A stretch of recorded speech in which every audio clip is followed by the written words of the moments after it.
What's up, guys? Welcome to the channel. I just wanted to say real quick, if you enjoy the video, if you could give me a thumbs up, I would really appreciate it. And feel free to make any comments you have about opinions or questions.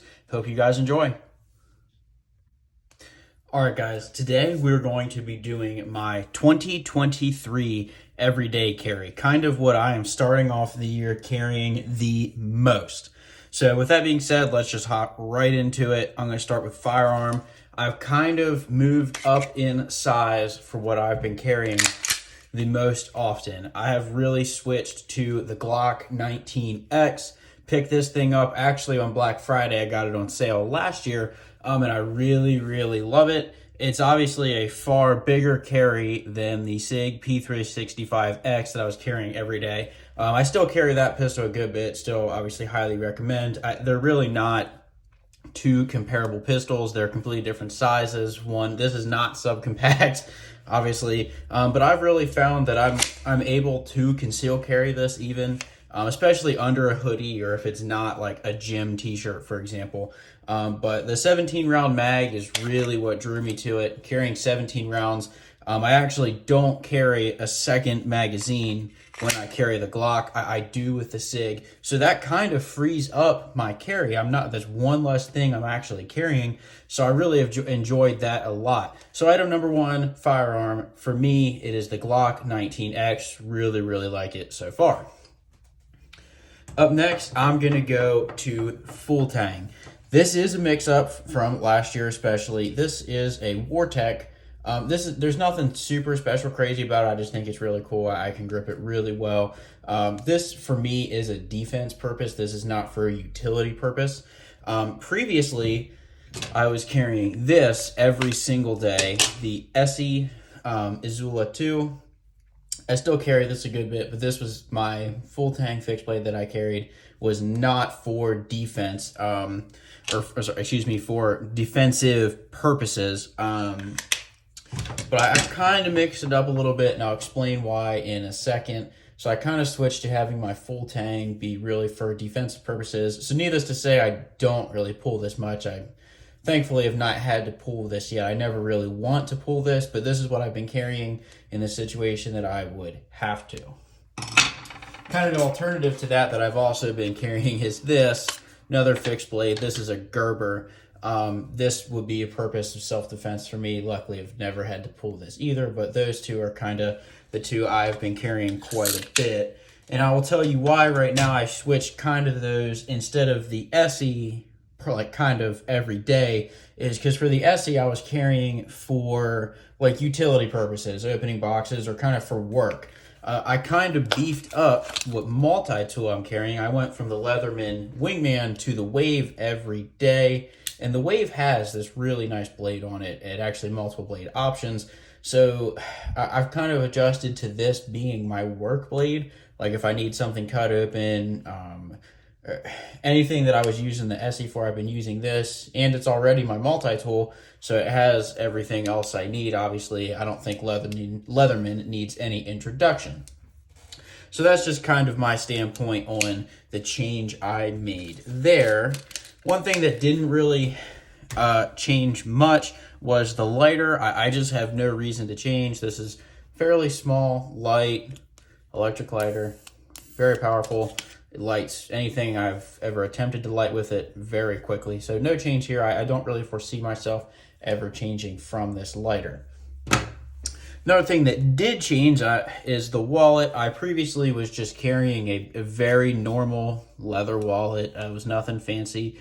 And I switched to one of these. Basically, my inspiration to get one of these was the Ridge wallet. This is not a Ridge wallet. This is a Mountain Voyage, meaning it was half the price of a Ridge wallet. But so far, it works just as good as far as I can tell. And I just really like the slim features of it. It really just minimized the amount of space that my wallet took in my pocket. So big fan of this so far, but that was an adjustment. I actually got this right around Christmas time and have enjoyed it very much. Next, another mix is the flashlight. I kind of beefed up a little bit on the flashlight with having more room in my pocket from the wallet and not carrying the extra magazine because I'm carrying the Glock a lot. This is a Olight Baton 2, opposed to what I was primarily carrying was the Streamlight Micro light. I still really like that. I do carry that if I need a really, really light load, but I've been carrying this quite often because it has more options. I think this has up to 5 light modes that you can see. I can change here, run through all of them. But I actually keep it on like the second power one because it gives me a really long battery life. But yeah, and the clip actually pops off of this really easy. So sometimes I just slide this in my pocket, but for as easy as the clip is to pop off, it hasn't had any trouble as far as when I want the clip to actually stay on. So yeah, I really like this a lot. Like I said, this is the Olight Baton 2. I've never had the 3, but I really like it. Let me know in the comments if you've ever had or have the Olight Baton 3 and if it's any good. Yeah, but so flashlight change into 2023. Up next, I'm going to go pocket knife. I obviously have a lot of different pocket knife options. This is a new one. This is a Kaiser. This is the Kaiser Assassin. This is the first Kaiser I've actually ever had, and I like it a lot. It kind of has the button lock where it's like spring assisted, but the button's what locks and unlocks and loosens it up for me. So I've actually really, really liked this. It is 154 cm steel. I'm really, really happy with that. I actually, this is kind of embarrassing, but I actually did cut my finger with it by accident. I really don't do that very much. So it is very sharp, actually. I was really impressed with how sharp it was. The feel is really nice. And it's also, this is a little bit smaller than what I was carrying.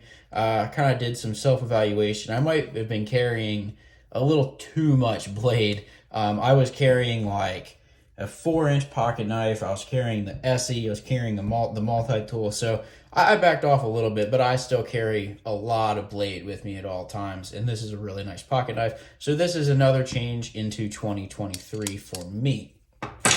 And lastly, watch. This is a really big change as well. This is a Carbinox Smartwatch. I really like this watch as well. I also got this right around Christmas time. It's fairly simple. It just has basic features, but I went from a very normal watch to a smartwatch. So that was a big change for me, but I've really liked the functionality of this, and it's been great. They actually advertise that this thing is like unbelievably heavy duty, and I can attest that so far that is true. So, but yeah, that is some of the major changes that I have made in my EDC so far this year. Really excited to see what happens for the rest of the year, what I change, what I discover. One thing that I ordered recently is an EDC pouch. So if you're interested in seeing stuff on pouches, you will find that on this channel very soon. With that being said, let me know what you guys have changed in your 2023 EDC so far, or what you're looking to accomplish in your EDC for this year, or really just anything. If you look at any of my other videos, I pretty much reply to everyone's comment. I love the conversation in the comments. So with that being said, I'll see you guys next time.